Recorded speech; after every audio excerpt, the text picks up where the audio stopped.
qu'à aujourd'hui. Un exemple. Nous sommes ici dans une librairie d'extrême droite du quartier latin. Ici, on trouve ce texte, en principe interdit en France.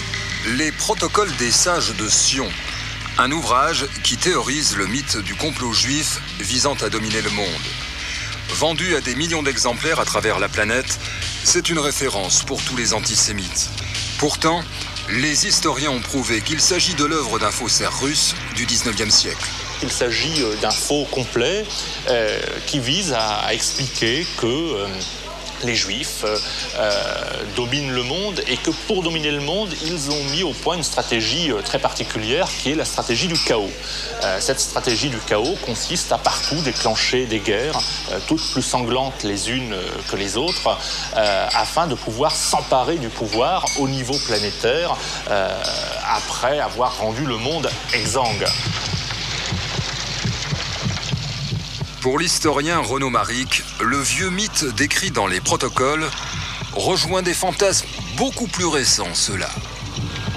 On est bien obligé de reconnaître dans ce faux et dans cette théorie antisémite contenue dans les protocoles des sages de Sion, on est bien obligé de reconnaître ce que l'on nous raconte aujourd'hui sur l'Amérique. C'est exactement la même chose, la stratégie du chaos visant à la domination planétaire. Le mythe du complot américain utiliserait donc la même rhétorique que celle du vieux complot juif. Pour s'en convaincre, petit tour sur le net. Lorsque l'on va sur des sites d'extrême droite, on trouve ce type de caricature. Une pieuvre qui s'étend sur le monde symbolise le grand complot juif. Ou encore ses mains crochues qui enserrent la terre. Regardez maintenant ces sites d'opposants à la guerre d'Irak. Même pieuvre, même main. Mais là, c'est l'Amérique qui règne sur le monde. La ressemblance avec les vieilles caricatures antisémites est frappante.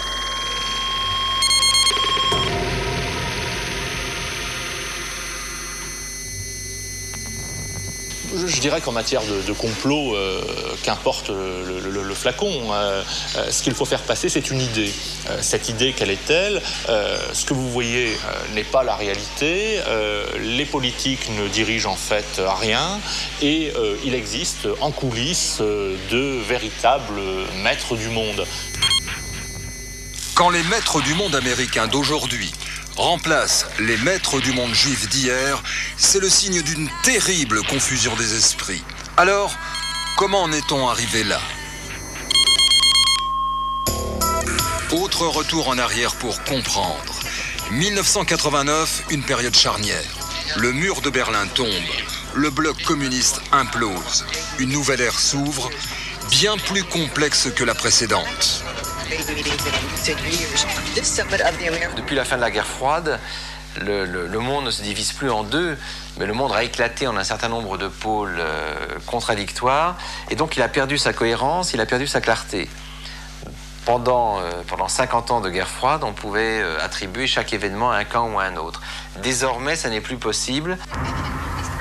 La multiplication des conflits de la Yougoslavie à l'Irak renforce le sentiment du chaos. Le 11 septembre et le spectre du terrorisme achèvent définitivement de brouiller les repères.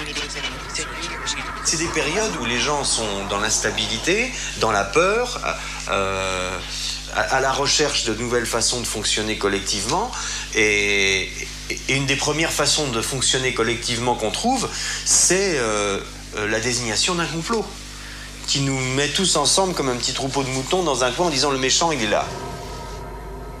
Ça permet de réduire la complexité du monde, parce qu'avec le complot est un réducteur de complexité. Ce qui était obscur devient clair, ce qui était compliqué devient simple, il n'y a plus qu'une seule personne.